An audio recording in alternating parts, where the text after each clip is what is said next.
அதற்கு முன்பதாக நாம் வந்து கொண்டிருக்கிற பாதையை நீங்கள் நன்றாக அறிந்திருக்கிறீர்கள். ஒவ்வொரு சனிக்கிழமையிலும் ஒவ்வொரு பைபிள் ஸ்டடி தொடக்கத்திலையும் நாம் அதை ரிப்பீட் பண்ணுகிறோம். நிச்சயமாக எல்லாருக்கும் தெரியும். ஆனாலும் ஒருவேளை ஒரு சிலர் புதிதாக இருப்பார்களானால் மிகவும் வேகமாக சின்ன ப்ரீவியூவாக நாம் அதை பார்க்கலாம். 18வது வசனத்திலிருந்து ஆரம்பிக்கிறது என்று நாம் அறிந்திருக்கிறோம். 17வது வசனத்திலே சுவிசேஷமானது தேவனுடைய வல்லமை என்று பார்த்தோம். முன்பு யூதரிலும் பின்பு கிரேக்கரிலும் விசுவாசிக்கிறவர்கள் எவர்களோ அவர்களுக்கு ரட்சிப்பு உண்டாகும்படி அது தேவ பலனாய் இருக்கிறது. It is the power of God which is apart from man. மனிதனால் இயலாத ஒரு காரியத்தை அல்லது மனிதனாலே தன்னைத்தானே ரட்சித்துக் கொள்ள இயலாத நிலைமையிலே இருக்கிற மனிதனை ரட்சிக்கும்படியான தேவ வல்லமையாக இந்த சுவிசேஷம் வெளிப்பட்டிருக்கிறது என்று சொல்லுகிறார். இது ஏன் தேவ வல்லமையாக அது வெளிப்பட வேண்டும் என்றால், மனிதர்களுக்கு மேலே தேவனுடைய கோபாக்கினை இருக்கிறது, உக்கிர கோபாக்கினை இருக்கிறது. அந்த கோபாக்கினை எது நிமித்தமாக என்றால் பாவத்து நிமித்தமாக பாவத்தினாலே மனிதன் தேவனை விட்டு விலகி சென்றபடினாலே, பிரிந்து போனபடினாலே தேவ கோபாக்கினை அவன் மேல் இருக்கிறது என்று 1வது அதிகாரத்தினுடைய எஞ்சிய பகுதியிலே புறஜாதியாருடைய பாவத்தை குறித்து, பாவத்தினுடைய அகோர தன்மையை குறித்து, அது நிமித்தமாய் தேவனுடைய உக்ர கோபாக்கினை அவன் மேல் எப்படி இருக்கிறது என்கிற காரியத்தை பார்த்தோம்.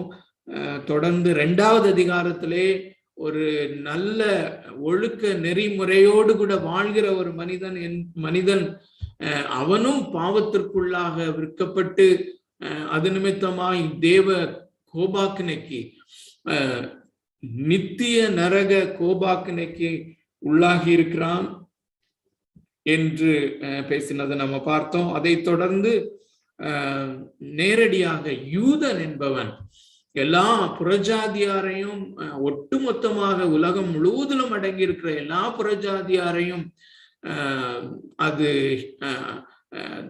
தேவனுக்கு விரோதமானவர்கள் அல்லது தேவனை சாராதவர்கள் என்று குற்றம் சாட்டுகிற அந்த யூதர்கள், அவர்களும் இந்த ஆக்கினை தீர்ப்புக்கு உட்பட்டிருக்கிறார்கள், அவர்களும் பாவிகளாய் இருக்கிறார்கள் என்கிற காரியத்தை 2வது அதிகாரத்திலே சொல்லி கொண்டு வந்தவர். கடைசி பகுதியிலே வரும்போது இந்த யூதர்கள் தங்களை மிக மேன்மையாக எண்ணிக்கொள்வதற்கு ஒரு முதல் காரணம், அவர்கள் தேவனுடைய நியாயப்பிரமாணத்தை பெற்ற மக்கள், உடன்படிக்கையின் மக்கள். அது நிமித்தமாய் உடன்படிக்கையின் பிள்ளைகளாக அவர்கள் இருக்கிறபடினாலே, இந்த வேத பிரமாணம் அவர்களுக்கு கொடுக்கப்பட்டபடினாலே நாங்கள் நிச்சயமாக இந்த கோபாக்கினைக்கு உள்ளானவர்கள் அல்ல என்கிற அவர்களுடைய அந்த உறுதியான அந்த நிலைப்பாட்டை அவர் தாக்குகிறதை நாம் பார்க்கிறோம். அப்படி அல்ல, நியாயப்பிரமாணத்தை பெற்றிருக்கிறதுனாலே நீ விசேஷித்தவன் அல்ல, அதனாலே நியாயப்பிரமாணத்தின்படி செய்கிறவர்களே நீதிமான்கள் ஆக்கப்படுவார்கள். அந்த நியாயப்பிரமாணத்தின் ஒரு பகுதியாக இருக்கிற அல்லது அந்த உடன்படிக்கையினுடைய அடையாளமாக இருக்கிற விருத்த சேதனத்தை குறித்து அவர்கள் மேன்மை பாராட்டி கொண்டிருக்கிறார்கள். அதுவும் இருதயத்தில் செய்யப்படுகிற, ஆவியினால் இருதயத்திலே ஏற்படுகிற விருத்த சேதனம் மாத்திரமே விருத்த சேதனம் ஆகையினாலே சரீரத்தின்படி இந்த யூதர்கள் விருத்த சேதனம் பண்ணியிருந்தாலும் அதனாலே எந்த பிரயோஜனமும் இல்லை.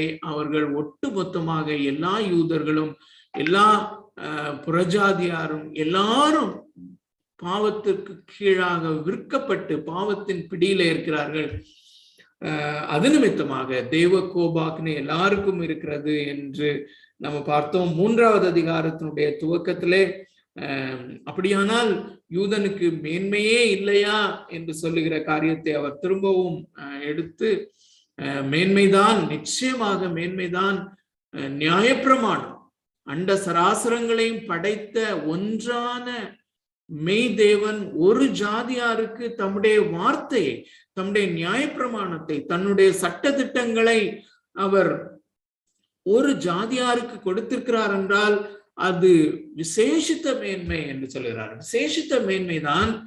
ஆனால் நீ அதை வைத்து பெருமை பாராட்ட முடியாது.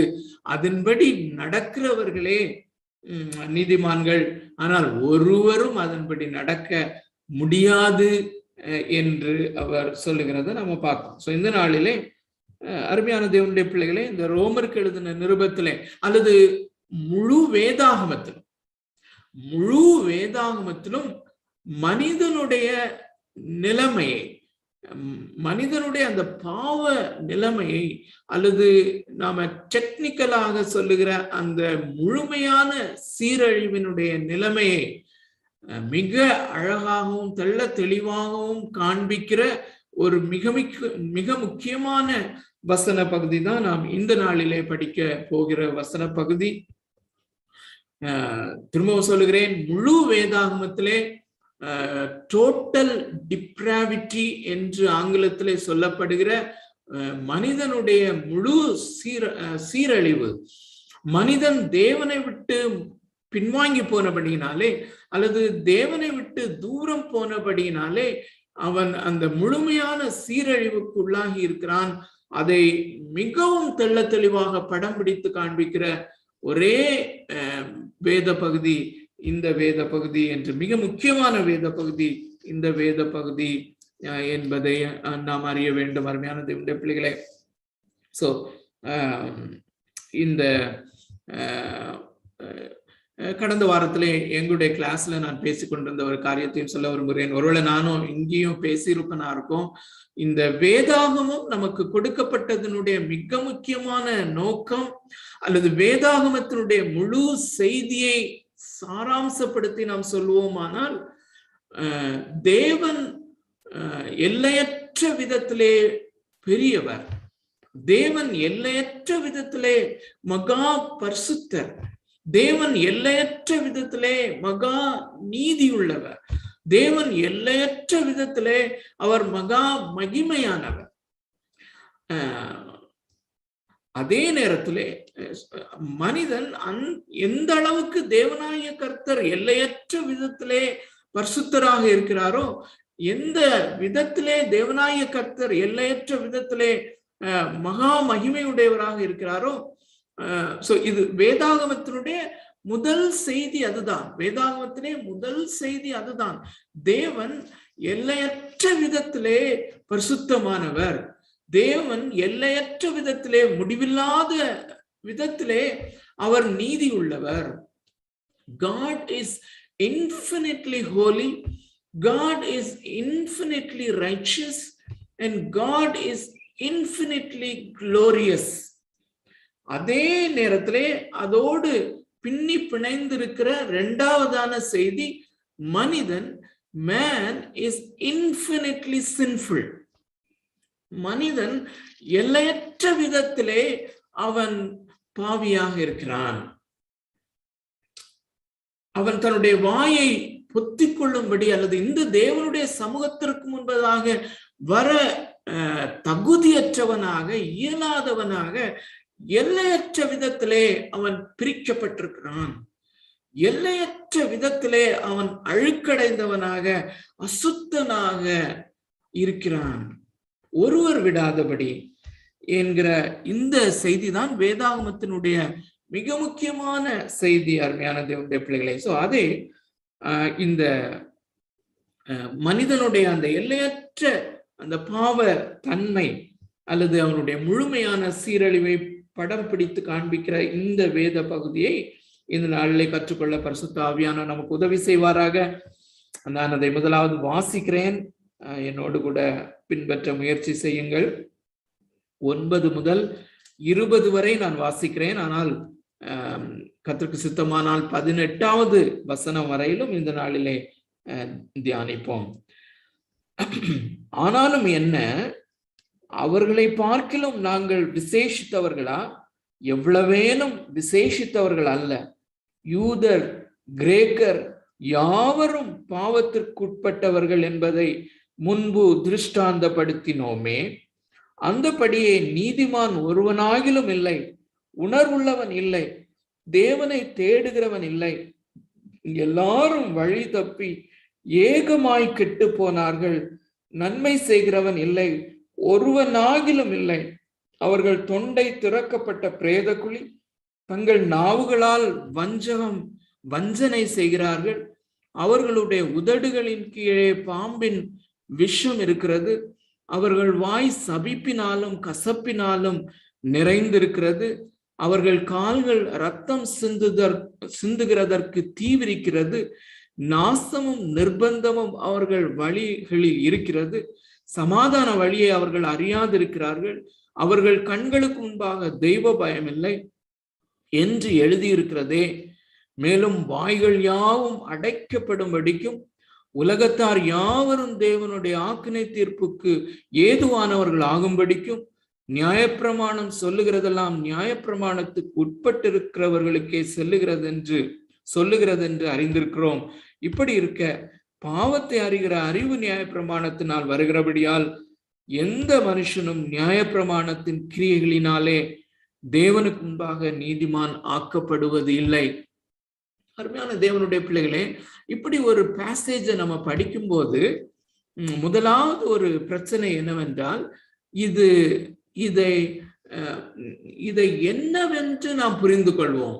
பொதுவாக நாம் இதை ஒரு வேத போதனை அல்லது வேத போதகர்கள் என்று தேவன் திருச்சபையிலே வைத்திருக்கிற அந்த வேத போதகர்களுடைய உதவி இல்லாதபடி, அல்லது இந்த திருச்சபையிலே நமக்கு முன்னே கடந்து சென்ற வேத பண்டிதர்கள் அல்லது வேத பண்டிதர்களும் தேவனோடு கூட நெருங்கி நடக்கிறவர்களுமாயிருக்கிறவர்கள், அப்போஸ்தலனாகிய பவுல் அல்லது ஆதி அப்போஸ்தலர்கள், அவர்களை தொடர்ந்து சரித்திரத்திலே நாம் பின்னால திரும்பி பார்க்கும்போது செயின்ட் அகஸ்டின் அவரோடு கூட இணைந்த அந்த பரிசுத்தவான்கள், அதை தொடர்ந்து மார்ட்டின் லூத்தர் அவரோடு கூட சேர்ந்த பரிசுத்தவான்கள், இப்படிப்பட்ட எல்லாருடைய போதனைகளையும் நாம் அதையும் படித்து கொண்டு இதோடு கூட நாம ஸ்ட்ரகிள் பண்ணி இதை கண்டுபிடிக்காவிட்டால் நமக்கு தெரியாது. நம்ம யாரோ ஒருவரை குறித்து எழுதியிருக்கிறது என்று நாம் நினைத்து கொள்வோம். ஆனால் இந்த சாராம்சத்தை நாம் இழந்து விடுகிறவர்களாக காணப்படுகிறோம். அருமையான தேவனுடைய பிள்ளைகளே, ஒரு தேவனுடைய மனுஷன் இவ்விதமாக சொல்லுகிறார். அது எவ்வளவு 100% உண்மை என்பதை நீங்களும் ஒத்துக்கொள்வீர்கள். இந்த தேவன் எவ்வளவு பெரியவர் என்பதை அறிவதும், அல்லது அவருடைய அந்த சர்வ அரசாட்சி அதிகாரம் எவ்வளவு பெரியது என்பதை நாம் வேதாகமத்திலே படித்து அதை நாம் உணர்ந்து கொள்வது ஒரு தேவனுடைய கிருபை. அவர் நம்முடைய இருதயத்தின் கண்களை அவர் திறக்காவிட்டால் நம்மாலே அதை பிரித்தறிய முடியாது, அல்லது அதை குறித்த சரியான உணர்வு நம்முடைய இருதயங்களிலே உண்டாகாது. அதே போலவே நான் எவ்வளவு கொடியவன், எனக்குள்ளே நான் எவ்வளவு பாவியான மனுஷன் நான் என்பதை அறிந்து கொள்வது ஒரு பெரிய கிருபை. அருமையானவர்களே, அந்த மத்தேயு எழுதின சுவிசேஷம் 5வது அதிகாரம் ஆரம்பிக்கிறதே, அல்லது பியாட்டிடியூட்ஸ் என்று சொல்லக்கூடிய அந்த பாக்கிய வசனங்கள் என்று நாம் அறிந்திருக்கிற அந்த வேத பகுதியை, அதற்கு எப்படி அவர்கள் வேத பண்டிதர்கள் அதற்கு தலைப்பு கொடுக்கிறார்கள் என்றால் கிரேஸ், அல்லது தேவனுடைய கிருபையினாலே ரட்சிக்கப்படுகிற ஒரு மனுஷன் அவனுடைய வாழ்க்கையிலே காணப்படுகிற அந்த விசுவாசத்தினுடைய அடையாளங்கள் தான் அது. எனக்குள்ளே உண்மையான விசுவாசம் இருக்குமானால் நான் மறுபடியும் பிறந்த உண்மையான விசுவாசி என்றால், நான் மறுபடியும் பிறந்த உண்மையான விசுவாசத்தோடு உள்ள ஒரு தேவனுடைய மனுஷனானால் எனக்குள்ளே அந்த அடையாளங்கள் காணப்படும். அதிலே முதலாவது அடையாளம் என்ன? நான் ஆவியிலே எளிமை உள்ளவனாக காணப்படுகிறேன். அதனுடைய அர்த்தம் என்ன? நான் எவ்வளவு பெரிய பாவியாக நான் காணப்படுகிறேன் என்கிற அந்த உணர்வு எனக்குள்ளே வருமானால் அது கிருபை. It's a grace. அது தேவனுடைய அந்த கிருபை இல்லாதபடி என்னாலே அதை உணர்ந்து கொள்ள முடியாது. அது பொதுவான அந்த மனுஷனுடைய அந்த இருதயத்தினுடைய ட்ரெண்ட் என்னவென்றால், இப்படிப்பட்ட ஒரு பேசேஜை படிக்கும்போது யாரோ ஒருவரை குறித்து சொல்லப்பட்டிருக்கிறது, ஒரு மோசமான நபரை குறித்து சொல்லப்பட்டிருக்கிறது என்று கையை காண்பித்து விடுவது எல்லாருடைய சுபாவம். அருமையானவர்களே, எல்லாருடைய சுபாவம்.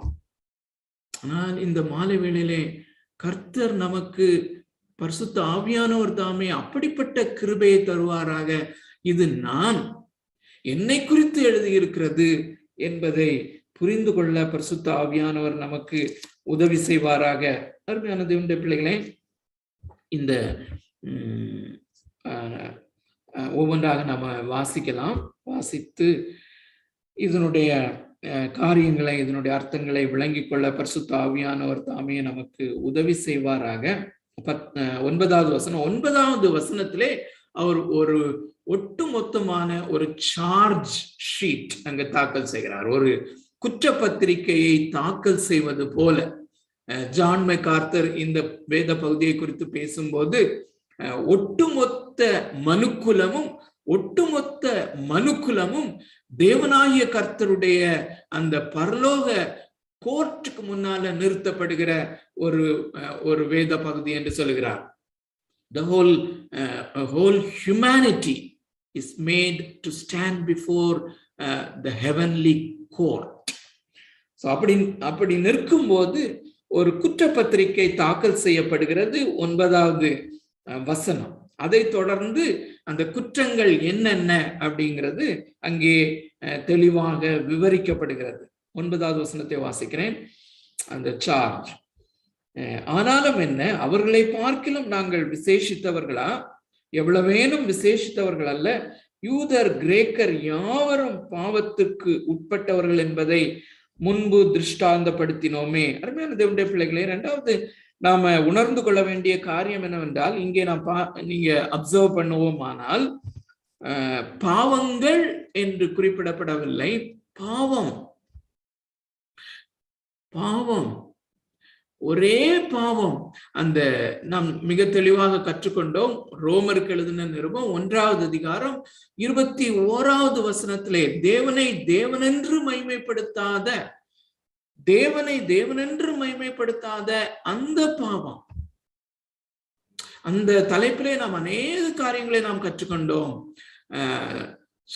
தேவன் அவர் படைத்தவர், அவர் எல்லையற்ற தன்மை உடையவர், அவர் படைத்தவர். படைக்கப்பட்ட மனிதனாகிய எனக்கும் அவருக்கும் இடையிலே ஒரு பெரிய சாசம், ஒரு பெரிய இடைவெளி இருக்கிறது. படைத்த தேவன் படைக்கப்பட்ட எனக்கு அவர் கட்டளைகளை கொடுக்க முடியும். அவருடைய கற்பனைகளுக்கும் கட்டளைகளுக்கும் நான் இம்ப்ளிசிட்டாக ஒபே பண்ண வேண்டிய கட்டாயத்தில் இருக்கிறேன். நான் கீழ்ப்படிய கடமைப்பட்டிருக்கிறேன். நான் அவரை நேசிக்க கடமைப்பட்டிருக்கிறேன். நான் அவரை ஆராதிக்க கடமைப்பட்டிருக்கிறேன். அவருக்கு கீழானவனாக நான் இருக்கிறேன் என்கிற காரியம். அந்த ஒரு பாவம். இந்த பாவத்திற்கு கீழே மனிதர்கள் எல்லாரும் இருக்கிறார்கள் என்று. பாவத்திற்கு உட்பட்டவர்கள் என்பதை முன்பு திருஷ்டாந்தப்படுத்தினோமே. இந்த 1வது அதிகாரம் 18வது வசனத்திலிருந்து 3வது அதிகாரம் 8வது வசனம் வரையிலும் அவர் என்ன செய்தார் என்பதை இங்கே மிக தெளிவாக சொல்லுகிறார். அந்த அவ்வளவு முழு அந்த 3 அதிகாரங்களிலும் என்ன திருஷ்டாந்தப்படுத்தினேன் என்றால், எல்லாரும் யூதர் கிரேக்கர் முழு உலகமும் இந்த பாவத்திற்கு உட்பட்டிருக்கிறார்கள், எல்லாரும் பாவத்திற்கு உட்பட்டிருக்கிறார்கள் என்பதை தான் நான் திருஷ்டாந்தப்படுத்தினேன் என்று அப்போஸ்தலனாகிய பவுல் சொல்கிறார். பரிசுத்த ஆவியானவர் சொல்லுகிறதை நாம பார்க்கிறோம். 10வது வசனத்தில இருந்து மிகவும் அழகாக, மிக தெளிவாக 3 அல்லது 4 பகுதிகளாக இதை பிரிக்கிற விதத்திலே மிக அழகாக சொல்லுகிறார். முதலாவது 10வது வசனம், 11வது வசனம், 12வது வசனம். இந்த 3 வசனங்களும் நம்முடைய கேரக்டர், மனிதனுடைய அந்த பாவ தன்மை அல்லது அவனுடைய குணாதிசயம், அருமையான தேவனுடைய பிள்ளைகளே, இந்த டோட்டல் டிப்ரேவிட்டி அல்லது இந்த முழுமையான மனிதனுடைய சீரழிவு என்பதை நாம் இப்படி இமேஜின் பண்ணலாம். ஏனென்றால் முழு சீரழிவு என்று சொல்லும் பொழுது மனிதன் முழுமையாகவே அவன் பிறந்ததிலிருந்து ஒரு கொலை செய்கிறவன், விபச்சாரம் செய்கிறவன், அப்படிப்பட்டவனாக நாம் பார்க்காதபடியினாலே இந்த முழு சீரழிவு என்பது எனக்கு எப்படி பொருந்தும் என்பது போல அநேகர் யோசிக்க கூடும். அருமையான தேவனுடைய பிள்ளைகளே, இது ஒரு பாவம் என்கிற காரியத்தை ஒரு நீல நிறமான ஒரு ஸ்ட்ராங்கான நீல நிறமான ஒரு சாயம் என்று வைத்துக் கொள்வோம். இந்த நீல நிறமான சாயம் இருக்கிறது, அது இருதயத்திலே இருக்கிறது. இந்த நீல நிறமான சாயம் இந்த நம்முடைய ஆழ்த்தத்துவத்தினுடைய எல்லா பகுதிகளிலும் அது பரம்பி இருக்கிறது. அது எல்லா பகுதிகளிலும் பரம்பி, ஒருவேளை அது ஃபேடடாக இருக்கலாம், ஃபேடானது போல இருக்கலாம். ஆனால் இந்த சாயம் எல்லா இடத்திலும், ஆழ்த்தத்துவத்தினுடைய எல்லா பகுதிகளிலும் அந்த சாயம் இறங்கி பிடித்திருக்கிறது என்று ஒரு தேவ மனுஷன் சொல்கிறார். அல்லது இன்னொரு விதத்திலே சொல்வோமே ஆனால், இந்த முழுமையான சீரழிவினுடைய அந்த தன்மை அது ஒரு வேறாக ஒவ்வொரு மனுஷனுக்குள்ளும், ஒவ்வொரு மனுஷனும் பிறக்கும் போது மிகவும் அழகாக, சரீர பிரகாரமாக மிகவும் அழகாக அவன் பிறக்கிறான். ஆனால் அவனுக்குள்ளே இந்த முழு சீரழிவு என்று நாம இந்த வேத பகுதியிலே தெளிவாக பார்க்கிற இந்த காரியங்களினுடைய அம்சங்கள் அது ஒரு வேர் போல ஒரு குழந்தைக்குள்ளே இருக்கிறது. குழந்தையாக நாம பிறந்த பொழுதிலிருந்தே அது நமக்குள்ளே அப்படி வேர் போல இருக்கிறது என்று ஒரு தேவ மனுஷன் சொல்லுகிறார். அதை நம்முடைய மனக்கண்களின் முன்னே கொண்டு வருவோமே ஆனால் இதை புரிந்து கொள்வது கொஞ்சம் எளிதாக இருக்கும். 10, 11, 12 நம்முடைய அந்த குணாதிசயம், கேரக்டர், அதை குறித்து சொல்லுகிறார். 13, 14, 15, 16, 17 வசனங்கள் வரையிலும் நம்முடைய காண்டக்ட் அல்லது நம்முடைய நடவடிக்கைகள். அதற்கு பின்பு 18வது வசனத்திலே அதனுடைய காஸ் அல்லது அதனுடைய காரணம். 10, 11, 12 நம்முடைய கேரக்டர் அல்லது நம்முடைய குணாதிசயம். 13 முதல் 17 வரையிலும் அந்த காண்டக்ட் அல்லது நடவடிக்கைகள், நம்முடைய நடவடிக்கைகள். 18வது வசனம் அதனுடைய காரணம். அதுலேயுமே அருமையான தேவனுடைய பிள்ளைகளை, இந்த 10, 11, 12 நம்ம இப்ப பார்ப்போம். அதிலே இருதயத்திலே இருக்கிற காரியங்கள், மனதிலே இருக்கிற காரியங்கள், இருதயம் எப்படியாய் சீர்கெட்டு போனது நாம் அறிந்திருக்கிறோம். எல்லா காரியங்களும் இருதயத்திலிருந்து தோன்றுகிறது என்று. இருதயம் எப்படி சீர்குலைந்து இருக்கிறது, இருதயம் எப்படி மகா சீர் அழிவிலே இருக்கிறது, அவனுடைய மனது அல்லது நம்முடைய மனது எப்படி சீரழிந்திருக்கிறது, நம்முடைய சித்தம், இருதயம் மனதின் சிந்தனை, இருதயம் மனதின் சிந்தனை, நம்முடைய சித்தம் கொண்டு நாம் செய்கிற காரியங்கள், நாம் எந்த செயல்களையும் செய்வதற்கு முன்பதாக நம்முடைய சித்தம் இருக்கிறது. இந்த 3 இன்னர் ஏரியாஸ் அல்லது உள்ளான மனிதனுடைய அந்த பாகங்கள் என்பதை நாம் அறிந்திருக்கிறோம். 10, 11, 12 இன்னொரு காரியத்தை நாம் அறிந்திருக்கிறோம், நாம் ஏற்கனவே பார்த்திருக்கிறோம். திரும்பவும் கண்டிப்பாக இதை நாம் நினைவு கூறுவதும் அந்த வேத பகுதிகளை பார்ப்பதும் ரொம்ப முக்கியம். இந்த வேத பகுதியிலே இந்த 10 வசனங்கள் அடங்கிய இந்த வேத பகுதியிலே 9 வேத வசனங்களை பழைய ஏற்பாட்டிலிருந்து, நன்றாக கவனிங்கள், பழைய ஏற்பாட்டிலிருந்து 6 வேத பகுதிகளை, அதிலே 9 வசனங்களை இங்கே கொண்டு வருகிறத நம்ம பார்க்கிறோம். மிகவும் ஆச்சரியமான காரியம். அப்போஸ்தலனாகிய பவுல் நேரடியாக மனிதன் அந்த முழு சீரழிவிலே இருக்கிறான் என்பதை அவர் தனக்கு தேவன் அருளின அந்த வார்த்தைகளை கொண்டு அவரே டைரக்டாக எழுதியிருக்கலாம். அப்படி செய்யாதபடி பழைய ஏற்பாட்டிலிருந்து அதனுடைய அந்த வசனங்களை எடுத்து ரெஃபரன்சஸ் எடுத்து இங்கே கொண்டு வருவது மிக முக்கியமான காரியம். அது நிமித்தமாய் அவர் என்ன சொல்லுகிறார், இந்த தேவனுடைய வார்த்தையிலிருந்தே நாம் நன்றாக அறிந்திருக்கிறோம். இயேசு கிறிஸ்து இந்த உலகத்திலே வாழ்ந்த போதிலும் அதிகமாய் சங்கீத புஸ்தகங்களையும் உபாகமத்தின் புஸ்தகங்களையும் இந்த பழைய ஏற்பாட்டினுடைய அநேக வசனங்களையும் வேத பகுதிகளையும் இயேசு திரும்ப திரும்ப அவர் ரிப்பீட் பண்ணுகிறத நம்ம பார்க்கிறோம். சோ அது மிகவும் முக்கியமான காரியம். தேவன் இஸ்ரவேலர்களுக்கு எழுதி கொடுத்த, நமக்கும் எழுதி கொடுத்த அந்த மூல வார்த்தைகள் மிகவும் முக்கியமானவைகள். சோ அவைகளிலிருந்து அவர் கொண்டு வருகிறது மிகவும் ஆச்சரியமான ஒரு காரியம். சோ தேவைப்படும் பொழுது நம்ம அந்த வேத பகுதிகளையும் நாம வாசிப்போம். 10, 11, 12 இந்த 3 வசனங்களிலேயும் அவர் சங்கீதம் 14:1-3 வசனங்களை மேற்கோள் காட்டி எழுதுகிறார். திரும்ப வாசிக்கிறேன். அந்தபடியே நீதிமான் ஒருவனாகிலும் இல்லை, நீதிமான் ஒருவனாகிலும் இல்லை. அருமையான தேவனுடைய பிள்ளைகளே, நீதிமான் என்றால் அந்த டேர்மை நம்ம கொஞ்சம் புரிந்து கொள்ள வேண்டியது அவசியம். இந்த அண்ட சராசரங்களையும் படைத்த தேவனாகிய கர்த்தர் ஒருவரே நீதிபரர். அவர் ஒருவரே நீதிபரர்.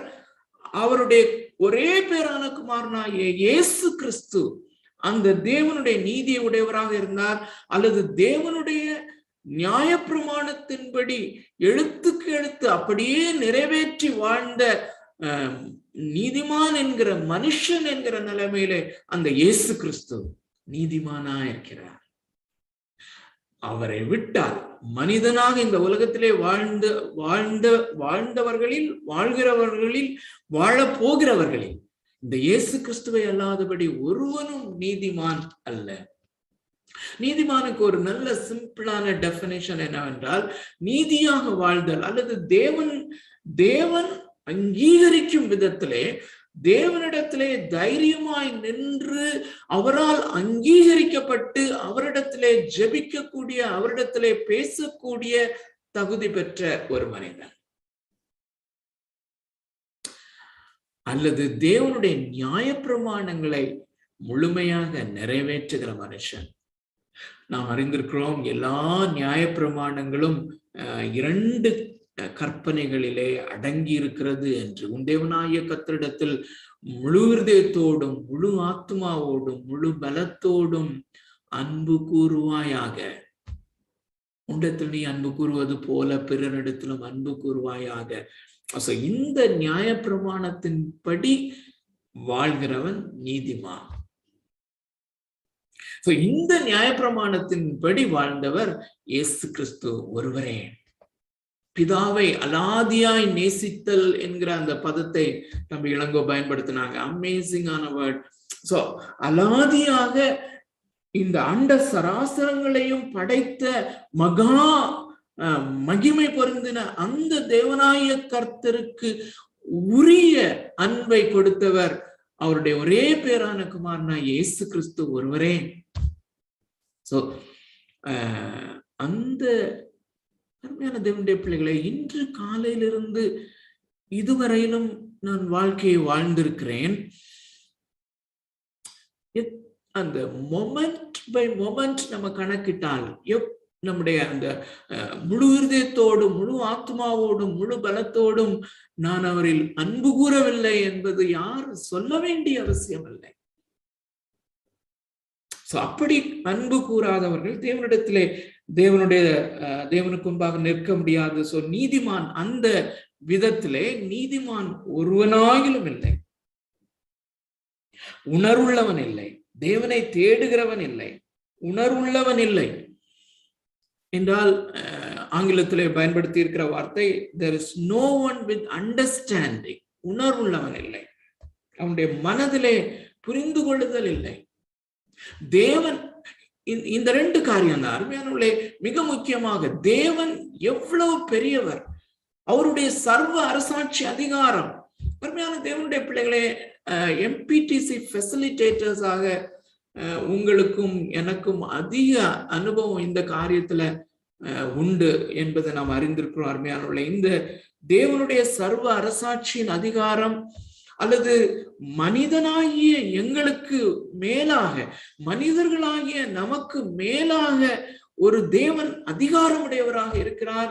மனிதனுடைய சித்தத்திற்கு மேலாக கூட அவர் அதிகாரமுடையவராக இருக்கிறார் என்கிற காரியம் எத்தனை பேருக்கு அது பொறுத்து கொள்ள முடியாதபடி ஒரு காரியமாக இருக்கிறது என்கிற அந்த ஒரு அம்சத்தை எல்லாருடைய இருதயத்திலையும் நம்ம பார்க்க முடியுது இல்லையா அருமையான தேவனுடைய பிள்ளைகளை? சோ உணர்வுள்ளவன் இல்லை, அண்டர்ஸ்டாண்டிங் இல்லைன்னா ரெண்டு ஆஸ்பெக்ட். நான் முதல்ல சொன்ன மாதிரி தேவன் எவ்வளவு பெரியவர், how great is our God, how sovereign is he. அந்த R.C. Sproul சொல்லுகிற அந்த காரியத்தை நான் அடிக்கடி சொல்லுகிறது உங்களுக்கு ஞாபகம் இருக்கும். there is no maverick molecule for God. ஒரு அறையிலே நாம் இருப்போமானால் எவ்வளோ டஸ்ட் பார்ட்டிகிள்ஸ் அங்கே இருக்கிறது. அந்த ஒவ்வொரு டஸ்ட் பார்ட்டிகிள்ஸ்லயும் கண்ணுக்கு தெரியாத சின்ன சின்ன மாலிக்யூல்ஸ், வைரஸஸ் கூட இருக்கலாம். அவைகளிலே ஒன்றாகிலும் இந்த தேவனுடைய சர்வ அரசாட்சி அதிகாரத்துக்கு வெளியானது அல்ல, எல்லாம் உட்பட்டது என்கிற அந்த காரியத்தை புரிந்து கொள்ளுதல். அதுபோல நான் ரேடிக்கலாக எப்படி கரப்டா இருக்கிறேன், நான் எவ்வளவு பெரிய பாவியா இருக்கிறேன், இந்த ரெண்டும் டூஃபோல்ட் அண்டர்ஸ்டாண்டிங், இந்த உணர்வு ஒருவனுக்கும் இல்லை. தேவனை தேடுகிறவன் இல்லை. அருமையானவர்களே, நான் முதல்ல சொன்ன மாதிரி இது யாருக்கோ எழுதி இருக்கிறது அல்லது விசுவாசிகள் அல்லாதவர்கள். அருமையான தேவனுடைய பிள்ளைகளே, நான் சற்று என்னை உய்த்து ஆராய்ந்து பார்த்தால் எனக்குள்ளே தேவனை தேடுகிற அந்த குணலட்சணம், அந்த டெண்டன்சி கிடையாது அருமையானவர்களே. அன்லஸ் அது சகேயு, அநேக வேளையில நாம் நினைப்போம் சகேயு இயேசுவை தேடி ஓடினான் அப்படின்னு சொல்லி. தேடி ஓடினான் என்பது உண்மைதான். இயேசுவை காணும்படியாக இந்த இயேசு எப்படிப்பட்டவரோ என்று அவனுக்கு தெரியும். இவர் தேவகுமாரன் என்று அவன் அறிந்திருக்கிறான். தேவகுமாரனாக இவர் எப்படி காட்சியளிப்பார், எப்படி இருப்பார், அவருடைய மகிமை எப்படிப்பட்டது என்பதை அவன் காணும்படியாக, அவர் எப்படி மனுஷனாக இருக்கிறார் பார்க்கும்படியாக ஓடினது உண்மைதான். காட்டத்தி மரத்திலே ஏறினது உண்மைதான். ஆனால் அதனுடைய ரகசியம், அவன் ஏன் இப்படி செய்தான் என்பது அது கீழே அந்த பேசேஜ்ல நான் வாசிக்கும் போதுதான் நமக்கு தெரியும். மனுஷகுமாரன் இழந்து போனதை தேடவும் ரட்சிக்கவுமே வந்தார். Unless God himself seeks a man, தேவன் தாமே ஒரு மனிதனை தேடி முதலாவது வராவிட்டார் அவனால் அந்த மனிதன் தேவனை தேட முடியாது. மனிதன் தேவனை தேடுகிற அந்த ஒரு காரியம் அவனுக்குள்ளே, அந்த டெண்டன்சி அவனுக்கு கிடையாது. விசுவாசிகளாகிய நம்மிலேயும் அதை பார்க்கிறோம் அல்லவா அருமையான தேவனுடைய பிள்ளைகளே? தேவன் என்னை உந்தி தள்ளாவிட்டால், அவருடைய அந்த கிருபை எனக்கு அருளப்படாவிட்டால், நான் ஒரு நாள்ல எப்படி அவரை விட்டு நான் ஓடலாம் என்றுதான் நான் பார்த்து கொண்டிருப்பேன். என் இருதயம் எப்பொழுதும் அவருடைய சமூகத்தை விட்டு போகலாம் என்பதுதான் அருமையானவர்களே என்னுடைய அந்த இருதயத்தின் ஆழத்தினுடைய டெண்டன்சியா இருக்கும். அவங்களுடைய அந்த இருதயத்தினுடைய பிஹேவியர், இருதயத்தினுடைய அந்த டெண்டன்சியை கணிக்க கூடியவர்கள் பாக்கியவான்கள். அருமையான தேவனுடைய பிள்ளைகளே, சோ தேவனை தேடுகிறவன் இல்லை, எல்லாரும் வழி தப்பி. சோ அந்த இருதயத்தினுடைய காரியத்தை முதல் வசனத்துல பார்த்தோம். நீதிமான் இருதயத்திலிருந்து தேவனை நேசித்தல், உணர்வுள்ளவன் இல்லை, புரிந்து கொள்ளுதல் மனதின் காரியம். தேவனை தேடுகிறவர்கள் இருதயத்திலிருந்து தேடுகிறவர்கள், இருதயம் தேவனை தேடுகிறது. சோ அந்த தேட்டம் இல்லை, இருதயத்திலே தேட்டம் இல்லை. இந்த 12வது வசனத்திலே அவனுடைய சித்தம் எப்படி கரப்டா இருக்கிறது, அவனுடைய சித்தம் எப்படி அது சீர்குலைவுக்களாகி இருக்கிறது என்று பார்க்கிறோம். எல்லாரும் வழி தப்பி ஏகமாய் கெட்டு போனார்கள், நன்மை செய்கிறவன் இல்லை, ஒருவனாகிலும் இல்லை என்று வாசிக்கிறோம். அருமையான தேவனுடைய பிள்ளைகளை, ஒரு அந்த இந்த அப்போஸ்தலனாகிய பவுல் இதை எந்த சங்கீதத்திலிருந்து எடுக்கிறார் என்று அதையும் நம்ம பார்க்கும் பொழுது ஒரு சில இன்சைட்ஸ் நமக்கு கிடைக்கக்கூடும். ஸோ அதையும் நம்ம வாசிப்போம். சங்கீதம் 14 சங்கீதம் 14 1, 2, 3 வசனங்கள். 1, 2, 3 வசனங்கள். தேவன் இல்லை என்று மதிகெட்டவன் தன் இருதயத்தில் சொல்லிக் கொள்ளுகிறான். அருமையான தேவனுடைய பிள்ளைகளே, இங்கே நாம் கவனிக்க வேண்டிய ஒரு காரியம், பொதுவாக எல்லா டிரான்ஸ்லேஷன்லையும் இப்படிதான் போட்டிருக்காங்க, தேவன் இல்லை என்று மதிகெட்டவன் தன் இருதயத்தில் சொல்லிக் கொள்கிறான். இதுல முக்கியமா நம்ம கவனிக்க வேண்டியது என்னவென்றால், அவனுடைய இருதயத்திலே சொல்லிக் கொள்ளுகிறான். தேவன் இல்லை என்று சொல்லுகிற அந்த ஏத்திஸ்ட் அல்லது தேவன் இல்லை, தேவனை வெளிப்படையாக மறுதலிக்கிறவனை மாத்திரம் இங்கே சொல்லவில்லை. பொதுவாக நம்ம மீன் பண்ணுகிறது அதை மீன் பண்ணலாம். ஆனா உண்மையாகவே ஒரு சில அந்த மூல பாஷையிலிருந்து இம்மீடியட்டா டிரான்ஸ்லேட் பண்ணப்பட்ட சில டிரான்ஸ்லேஷன்ஸை பார்ப்பீங்கன்னா, அந்த தேவன் இல்லை என்று மதிகட்டவன் தன் இருதயத்திலே சொல்லிக் கொள்ளுகிறான் என்கிறதுல ஒரு சில பகுதிகள் பிராக்கெட்ல போட்டிருக்கோம். அது என்னன்னா, அதனுடைய சரியான டிரான்ஸ்லேஷன் எப்படி என்றால், தன்னுடைய இருதயத்திலே தேவன் வேண்டாம் என்று சொல்லுகிறவர்கள், அல்லது ஆங்கிலத்திலே the one who says no to God, no to God, தேவனுடைய காரியங்கள் எனக்கு வேண்டாம், நோ டு காட், என்னுடைய காரியங்கள் போதும், தேவனுடைய காரியங்கள் வேண்டாம் என்று சொல்லக்கூடியவர்கள். அல்லது இதனுடைய சாராம்சம் என்னவென்றால், ரோமருக்கு எழுதின நிருபம் 1வது அதிகாரம் 21வது வசனம் தான். தேவனை தேவனென்று மகிமைப்படுத்தாதவர்கள், அல்லது தேவனை தேவனென்று அக்னாலஜ் பண்ணி ஆஸ்கிரைப் பண்ணாதவர்கள், அவருக்கு உரிய கனத்தையும் அவருக்கு உரிய மகிமையும் செலுத்தாதவர்கள், தேவனை தேவனென்று ஒத்துக்கொள்ளாதவர்கள், அல்லது மறைமுகமாக நான் தேவனாக இருந்தால் நல்லா இருக்கும் என்று சொல்லக்கூடியவர்கள். அருமையான தேவனுடைய பிள்ளைகளே, இப்படிப்பட்ட இருதயம் இந்த தொடர்ந்து வாசிக்கிறேன். தேவன் இல்லை என்று மதிகெட்டவன் தன் இருதயத்திலே சொல்லிக் கொள்ளுகிறான்.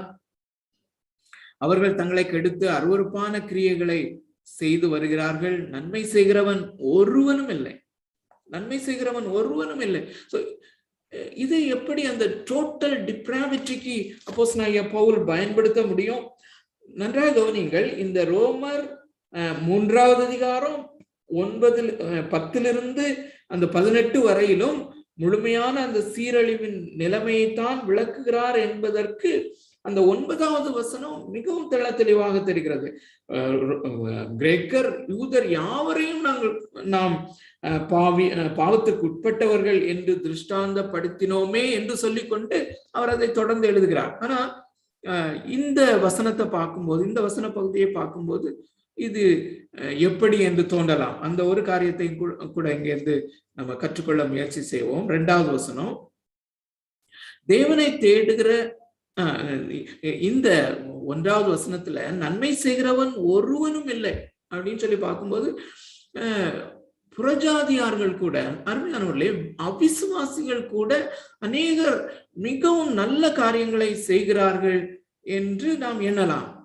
ஆனால் இந்த தேவனை விட்டு தூரம் போன அந்த மனிதன் அல்லது பாவியாகவே அவன் பிறக்கிறபடினாலே, அவனுடைய இருதயத்திலே பிறக்கும் போதே அந்த இருதயத்திலே அந்த நீல நிற சாயம் அவனுக்குள்ளே இருக்கிறபடினாலே, அவன் செய்கிற நற்கிரியைகள் எப்படிப்பட்ட வெள்ளை நிறமான அது நற்கிரியையாக இருந்தாலும் அந்த நீல நிறத்தின் கலவையோடு கூட தான், அந்த நீல நிறத்தின் சாயத்தோடு கூட தான் அந்த நற்கிரியைகள் காணப்படுகிறது. அது எந்த மனுஷனுக்கும் தெரியாது, செய்கிற மனுஷனுக்கும் தெரியாது, அதை பார்க்கிற மனிதர்களுக்கும் தெரியாமல் இருக்கலாம், ஆனால் தேவனுக்கு தெரியும். தேவன் பார்க்கும் பொழுது இந்த இருதயம் மாற்றப்படாதபடிக்கு ஒரு மனிதன் செய்கிற, அல்லது விசுவாசத்தினாலே இருதயம் மாற்றப்படாதபடிக்கு, விசுவாசத்தினாலே வருகிற நீதியை பெறாதபடிக்கு ஒருவன் செய்கிற அந்த நீதியின் கிரியைகள், அந்த நற்கிரியைகள், நன்மை செய்கிற காரியங்கள் எல்லாமே அந்த நீல நிற சாயம் பொருந்தியதாக, சாயம் தோய்ந்ததாக இருக்கிறது என்பதை தேவன் தெள்ள தெளிவாக காண்கிறார். ஆகையினாலே அவருக்கு முன்பதாக எந்த நற்கிரியையும் செல்லுபடியாகாது, அது நன்மையாக தோன்றாது. ஆகையினாலதான் நன்மை செய்கிறவன் ஒருவனும் இல்லை. 2வது வசனம், தேவனை தேடுகிற உணர்வுள்ளவன் உண்டோ என்று பார்க்க கர்த்தர் பரலோகத்திலிருந்து மனுபுத்திரனை கண்ணோக்கினார்.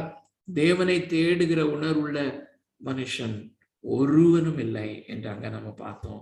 சோ எல்லாரும் வழி விலகி ஏகமாய் கெட்டு போனார்கள், நன்மை செய்கிறவன் இல்லை, ஒருவனாகிலும் இல்லை.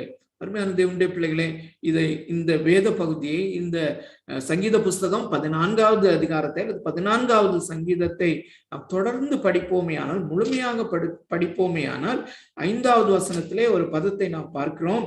அங்கே அவர்கள் மிகவும் பயந்தார்கள், தேவன் நீதிமானுடைய சந்ததியாரோட இருக்கிறாரே. சோ அருமையான தேவனுடைய பிள்ளைகளே, அநேக தேவனுடைய பிள்ளைகளை குறித்து, பழைய ஏற்பாட்டிலே வாழ்ந்த தேவனுடைய பிள்ளைகளை குறித்து எழுதப்படும் போது, அல்லது சகரியாவை குறித்து எழுதப்படும் போது, அவன் உத்தமனாக இருந்தான், அல்லது தேவனுடைய நியாயப்பிரமாணத்தின்படி நடந்தான், நியாயப்பிரமாணத்தின்படி உத்தமமாய் நடந்தான் என்று ஒரு சிலரை குறித்து சாட்சி கொடுப்பதை நாம பார்த்திருக்கலாம்.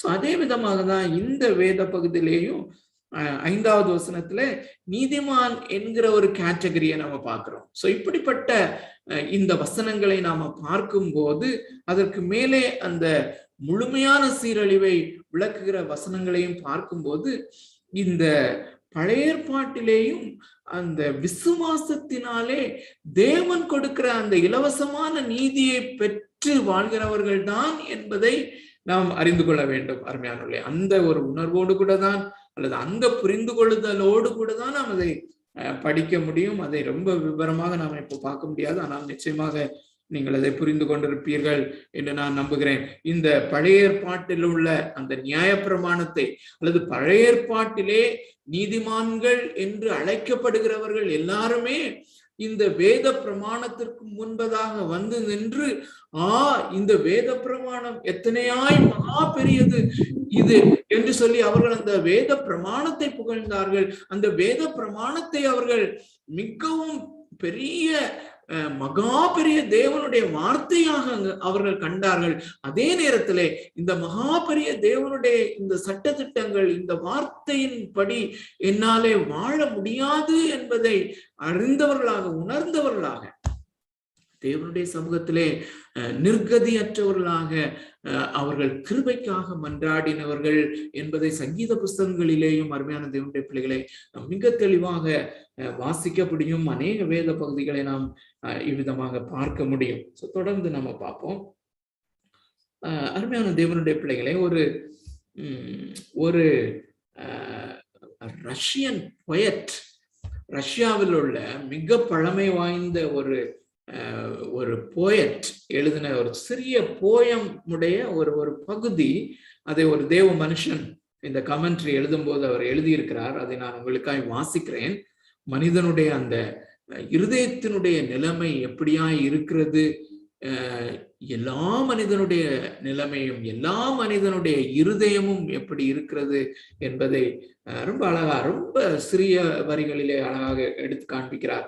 வாசிக்கிறேன். அவர் என்ன சொல்கிறார் என்றால், I don't know what the heart of a bad man is like, but I do know what the heart of a good man is like, and it is terrible.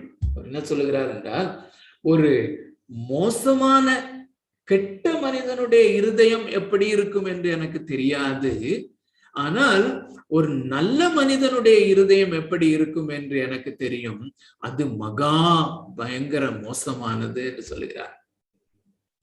அருமையான தேவனுடைய பிள்ளைகளே, இதைத்தான் அப்போஸ்தலனாகிய பவுல் இங்கே எடுத்து காண்பிக்கிறார். நீதிமான் ஒருவனும் இல்லை. இருதயபூர்வமாக தேவனை நேசிக்கிறவன், இருதயபூர்வமாக முழு இருதயத்தோடும் முழு ஆத்துமாவோடும் முழு பலத்தோடும் அவரில் அன்பு கூறுகிறவர்கள் ஒருவரும் இல்லை. தேவனிடத்திலே இப்படிப்பட்ட அன்பு கூறாதவன், இப்படிப்பட்ட அன்பு இல்லாதவன் தேவனிடத்திலே வந்து நிற்க முடியாது. சோ அப்படி இருக்கிறபடினாலே அவனுடைய இருதயம் முழுமையாய் தேவனை நேசிக்காதபடினாலே அவனுடைய இருதயம் எப்பொழுதும் உலகத்திற்கு நேராக வழுவி போகிறதா இருக்கிறது. எங்களுடைய வீட்டிலே நடக்கிற அந்த RLTC கிளாஸ்ல கடந்த வாரத்துல ஒருத்தங்க ரொம்ப அழகா சொன்னாங்க, சாவரனிட்டி ஆஃப் காட் தான் படிச்சுட்டு இருக்கோம். தேவனுடைய சர்வ அரசாட்சி அதிகாரம் என்கிற காரியத்தை படித்து கொண்டிருக்கும் போது கடைசியா அவங்களுடைய ரிமார்க்ஸ் கேட்கும்போது ஒருவர் மிக அழகாக சொன்னார், நான் எப்பொழுதுமே நான் உலகத்தை நேசிக்கிறவனாக தான் நான் இருக்கிறேன், நான்லாம் மோட்சத்துக்கு போவனா அப்படின்னு மிக பரிதாபமான. நான் சொன்னேன், அருமையான சகோதரனே, இதுதான் தகுதி. என் இருதயம் எவ்வளவாய் உலகத்தை நேசிக்கிறது, அல்லது என் இருதயம் எவ்வளவாய் உலகத்தை நேசிக்க துடித்து கொண்டிருக்கிறது, அல்லது என் இருதயம் எவ்வளவாய் தேவனை விட்டு வழுவி போகிற அந்த டெண்டன்சி உடையதான் இருக்கிறது என்பதை அறியக்கூடிய மனுஷன் பாக்கியவான். தேவனிடத்திலே வருவதற்கு அல்லது தேவன் அருளுகிற அந்த இலவசமான நீதியை பெறுவதற்கு அதுவே ஒரு தகுதியாக இருக்கிறது. சோ 13, 14, 13 17 வரையிலும் பார்ப்போம். காண்டக்ட் அல்லது இந்த இருதயம், மனது, சித்தம், இந்த மூன்றும் எவ்வளவாய் கரைபட்டிருக்கிறது என்பதை பார்த்தோம். அதிலிருந்து வருகிற காரியம் அவர்கள் தொண்டை மிகவும் அழகாக நேர்த்தியாக சொல்லுகிறத பாருங்க. தொண்டை, நாவு, உதடுகள், வாய், 4 காரியங்கள். சோ அவர்கள் தொண்டை திறக்கப்பட்ட பிரேத குழி, தங்கள் நாவுகளால் வஞ்சனை செய்கிறார்கள், அவர்களுடைய உதடுகளின் கீழ் பாம்பின் விஷம் இருக்கிறது, அவர்கள் வாய் சபிப்பினாலும் கசப்பினாலும் நிறைந்திருக்கிறது. இது இவ்வளவு வார்த்தைகளை குறித்த காரியம். சோ இருதயத்திலிருந்து வார்த்தையை தொடர்ந்து செயல்கள். அவர்கள் 15 அவர்கள் கால்கள் ரத்தம் சிந்துகிறதற்கு தீவிரிக்கிறது, நாசமும் நிர்பந்தமும் அவர்கள் வழிகளில் இருக்கிறது, சமாதான வழியை அவர்கள் அறியாதிருக்கிறார்கள்.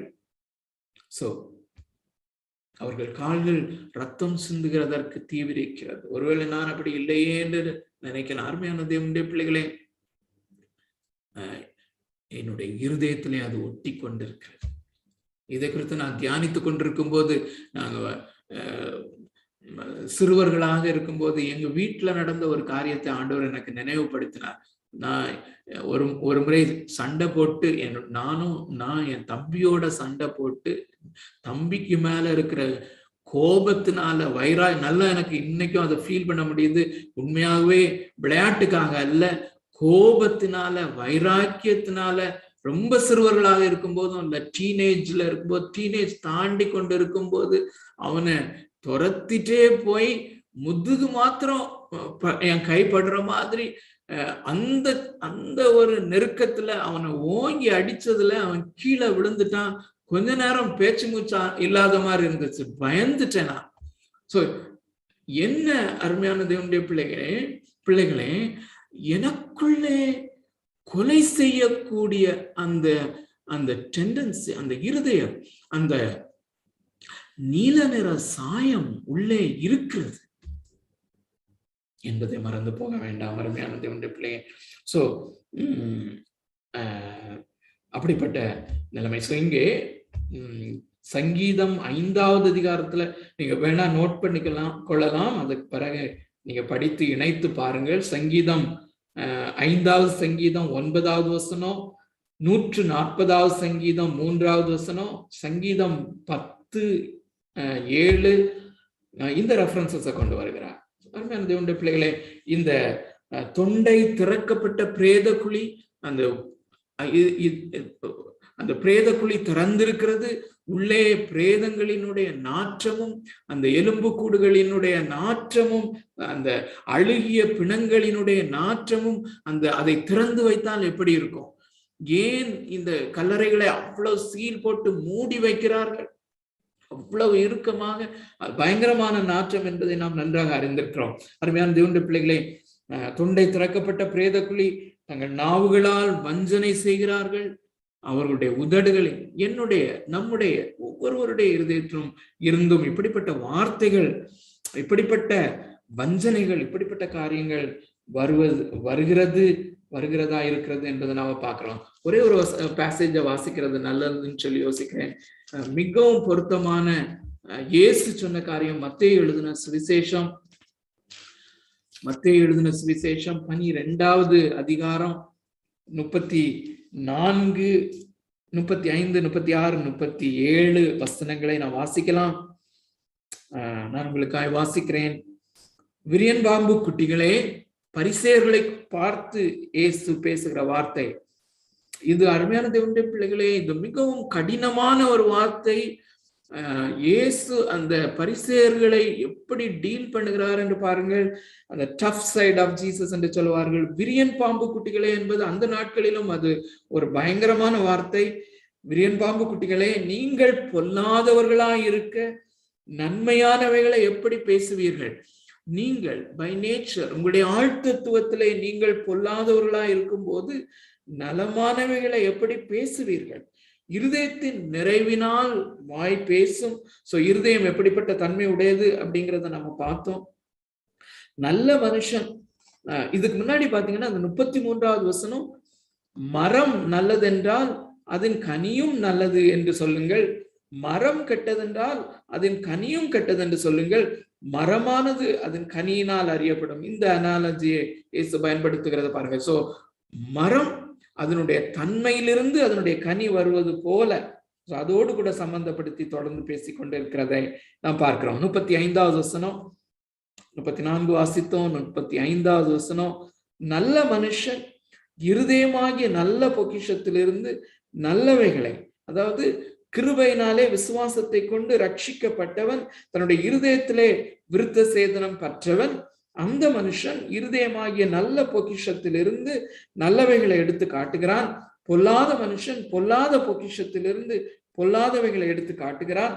மனுஷர் பேசும் வீணான வார்த்தைகள் யாவையும் குறித்து நியாய தீர்ப்பு நாளிலே கணக்கு ஒப்புவிக்க வேண்டும் என்று உங்களுக்கு சொல்கிறேன்.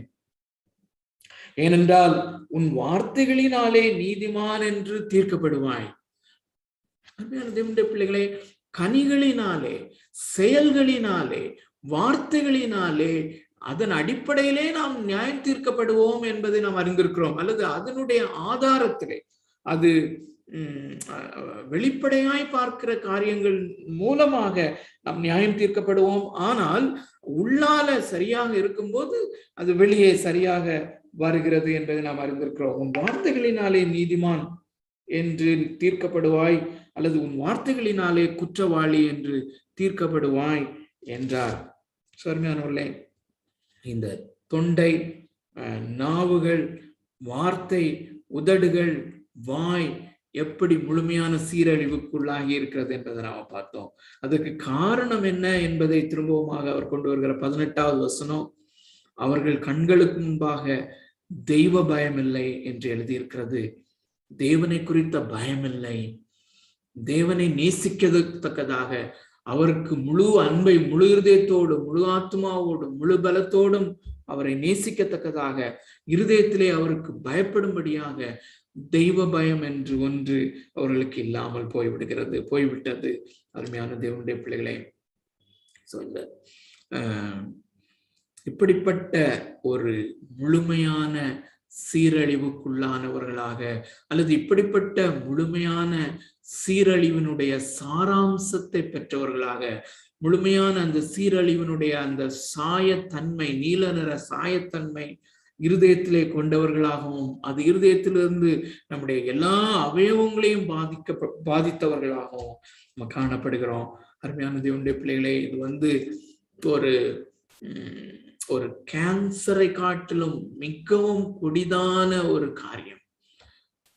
இந்த கேன்சரை அருமையான தேவனுடைய பிள்ளைகளே, நாம ஒருவேளை நமக்கு உறவினர் ஒருவர் இருப்பாரானால், நெருங்கிய உறவினர் ஒருவருக்கு கேன்சர் சிம்டம்ஸ் போல தோன்றுகிறது போல நமக்கு தோன்றுமானால், அல்லது அடிக்கடி அவருக்கு காய்ச்சல் வந்து கொண்டிருக்கிறது, பலவீனப்பட்டு கொண்டிருக்கிறார், ஆகையினாலே ஒரு நல்ல டாக்டரை பார்ப்போம் அப்படின்னு சொல்லி டாக்டரிடத்திலே பரிசோதனைக்காக செல்லும் பொழுது, அந்த டாக்டர் அந்த நோயாளியை பரிசோதித்து, அவர் தனி அறையிலே அவனை பல காரியங்களினாலே பரிசோதித்து அறியும் போது அவருக்கு நன்றாக தெரிகிறது இவருக்கு கேன்சர் இருக்கிறது என்று சொல்லி, அவருக்கு தெரிந்து கேன்சர் இருக்கிறது என்று தெரிகிறது. ஆனால் அதை சொல்லாமல் இருப்பார். ஆனால் அவர் எப்படிப்பட்ட டாக்டர் என்று நினைக்கிறீர்கள்? அந்த கேன்சர்ன்னு சொன்னா ஒருவேளை அவர்கள் இடிந்து போவார்கள். கேன்சர் என்று சொன்னா அவங்க ஒருவேளை சோர்ந்து போவாங்க. அதனால வேண்டாம், கேன்சர்ன்னு அவங்களுக்கு சொல்ல வேண்டாம். அவங்களுக்கு ஏதாவது இந்த காய்ச்சல் குறைகிறதுக்கு மருந்து மாத்திரை கொடுத்து அவங்களுக்கு ஆறுதல் சொல்லி சரியாயிரும் சொல்லி அனுப்பிடலாம் அப்படின்னு சொல்லி சொல்லுகிற டாக்டர் நல்ல டாக்டரா? இல்லாட்டி இது கேன்சர், இது செகண்ட் ஸ்டேஜ்ல தான் இருக்குது, இது கியூரபிள் தான், இது ஆனா கியூரபிள், ஆனா இது கடினமான ட்ரீட்மெண்ட் எடுக்கணும், ஒருவேளை கியூர் ஆகலாம் ஆகாம இருக்கலாம் அப்படிங்கிற அந்த செய்தியை சொல்பவர், உண்மையான நிலைமையை சொல்பவர் டாக்டருக்கு மாத்திரம்தான் அந்த சரியான டயக்னாசிஸ் தெரியும். அப்படி தெரியும் போது அப்படி சொல்பவர் உண்மையான டாக்டரா, நல்ல டாக்டரா, அன்புள்ள டாக்டரா இல்லையா அப்படிங்கிறது நமக்கு தெரியும். அருமையான தேவனுடைய பிள்ளைகளே, இன்றைக்கு ஹிமாச்சல் பிரதேஷ்ல, தமிழ்நாட்டில இருந்து ஜம்மு காஷ்மீர்ல மிஷனரியா இருக்க ஒரு தம்பியுடைய ஒரு மெசேஜ் எனக்கு படிக்கும்போது ரொம்ப ஆச்சரியமா இருந்தது. ரொம்ப நேற்றும் வந்துச்சு, இன்றைக்கும் தொடர்ந்து வந்துச்சு. என்னன்னா, ஒரு நோயாளிக்கு சுகமாக வேண்டும் என்பதற்காக ஜெபிக்க வேண்டியதுதான். அவருடைய செய்திகள் எல்லாத்தையுமே பார்க்கும்போது தொடர்ந்து அவருடைய அந்த பகுதியிலே நோயாளிகளுக்கு சுகம் கொடுத்தல், அது அவர்களுடைய சுகத்திற்காக அவர் ஒரு ஆடியோ மெசேஜ் அனுப்பியிருக்கிறார். என்னன்னா, இந்த நோயாளி இந்த நோயிலிருந்து, அந்த கிட்னி ஃபெயிலியர்ல இருந்து அவர் சுகம் ஆயிட்டாருன்னா அவர் கொஞ்சம் கொஞ்சமா ஆண்டவரை ஏற்றுக்கொள்வார் அப்படின்னு சொல்லி நேற்று ஒரு தாயாருடைய நேற்று ஒரு தாயார் அவருடைய கிட்னி ஃபெயிலியர்ல இருக்காங்க, அவங்களுக்காக ஜெபம் பண்ணுங்க, அவங்களுக்கு அந்த கிட்னி ஃபெயிலியர் சரியாயிட்டுன்னா, அவங்க சுகம் ஆயிட்டுன்னா அவங்க சர்ச்சுக்கு வருவாங்க, அவங்க இயேசுவை ஏற்றுக்கொள்வாங்கன்னு சொன்னாரு. இன்னைக்கு அவங்க இறந்துட்டாங்கன்னு சொல்லி மெசேஜ் அனுப்பியிருந்தாரு. எவ்வளவு பரிதாபமான நிலைமைன்னு பாருங்க. அந்த நோய் உற்ற நிலைமையிலையும், அந்த கிட்னி ஃபெயிலியரா இருக்கும் போதும், அதை காட்டிலும் மிகவும் மோசமான ஒரு உள்ளான கேன்சரஸான ஒரு நிலைமையில நீங்க இருக்கிறீங்க. ஆனால் இலவசமாக, இது ஹோப்லெஸ்ஸான கண்டிஷன் அல்ல. ஒருவேளை cancer 3rd stage 4th stage போச்சுன்னா அந்த டாக்டருக்கு கூட கியூர் பண்ண முடியாத ஒரு நிலைமை ஏற்படும். ஆனா இது இன்ஃபினிட்லி டிஸ்ட்ராயபிள், அந்த இட்டர்னலா நித்தியமாக நம்மை அழிக்கக்கூடிய தன்மையுடைய ஒரு கேன்சரை காட்டிலும் மிக கொடியதான கேன்சரான அந்த முழுமையான சீரழிவு என்கிற பாவ நிலைமை. ஆனா இதற்கு ஒரு பெரிய நம்பிக்கை இருக்கிறது. ஒருவேளை கேன்சர் 3rd ஸ்டேஜ் 4th ஸ்டேஜ்னா ஒருவேளை நம்பிக்கை இல்லாத நிலைமை இருக்கலாம். ஆனால் இங்கே அந்த நம்பிக்கையின் செய்தியை மாத்திரம் வாசித்து நான் முடிக்க விரும்புகிறேன். நம்ம தொடர்ந்து அடுத்த வாரம் நம்ம பார்க்கலாம். 22வது வசனம் 22வது வசனம் 21வது வசனம். இப்படி இருக்க நியாயப்பிரமாணம் இல்லாமல் தேவ நீதி வெளிப்பட்டிருக்கிறது. இப்படி இருக்க நியாயப்பிரமாணம் இல்லாமல் தேவ நீதி வெளிப்பட்டிருக்கிறது. 24வது வசனத்தை வாசிக்கிறேன். 24வது வசனம். இலவசமாய் அவருடைய கிருபையினாலே கிறிஸ்து இயேசுவில் உள்ள மீட்பை கொண்டு நீதிமான்கள் ஆக்கப்படுகிறார்கள். இலவசமாய் அவருடைய கிருபையினாலே கிறிஸ்து இயேசுவில் உள்ள மீட்பை கொண்டு நீதிமான்கள் ஆக்கப்படுகிறார்கள்.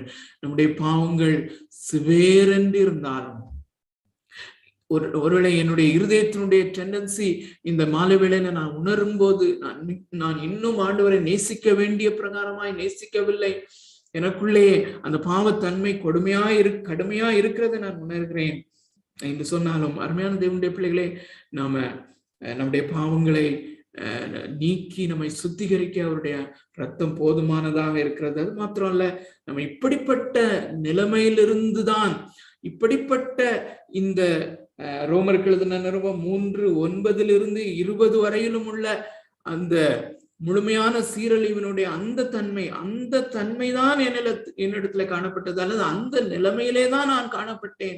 கேன்சர் 4th ஸ்டேஜ், இன்னும் 1 வாரத்துல செத்து போவோம், அல்லது நித்தியமான மரணம் என்கிற அந்த நித்திய ஆக்கினை தீர்ப்பு தான் எனக்கு விதிக்கப்பட்டிருந்தது.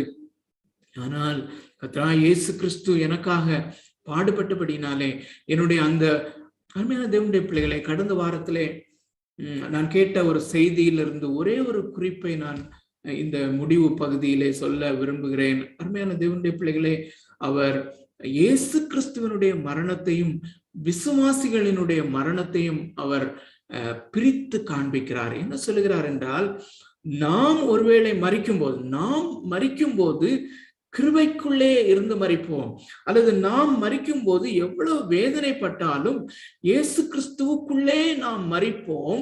மரிக்கிற நேரத்திலே நமக்கு இருக்கிற வேதனையிலே ஆறுதல் கொடுக்கும்படியாக இயேசு நம்மோடு கூட இருப்பார்.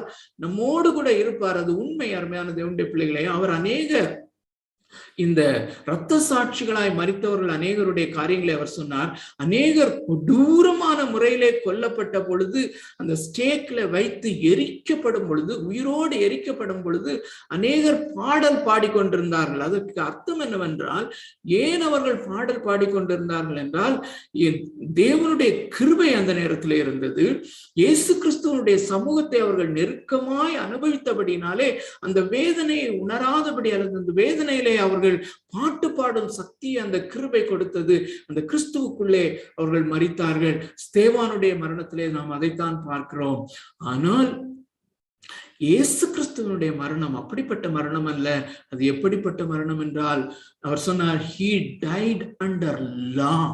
அவர் நியாயப்பிரமாணத்திற்கு உட்பட்டவராக மரித்தபடியினாலே தேவனுடைய சமூகம் அவருக்கு அருளப்படவில்லை, அல்லது அவர் அந்த கிருபைக்கு அப்பாற்பட்டவராக, அல்லது மிகவும் அகோரமான முறையிலே தேவனால் கைவிடப்பட்டவராக, தேவனிடத்திலிருந்து பிடிக்கப்பட்டவராக எனக்காகவும் உங்களுக்காகவும் அந்த நியாயப்பிரமாணத்தினுடைய சாபங்களை தன்னிலே வாங்கி கொண்டார். அருமையான தேவனுடைய பிள்ளைகளே, இந்த அன்பை உணர்ந்தவர்களாக இந்த மாலை வேளையிலே அவருடைய சமூகத்திலே நெருங்கி வர பரிசுத்த ஆவியானவர் தாமே நமக்கு உதவி செய்வாராக.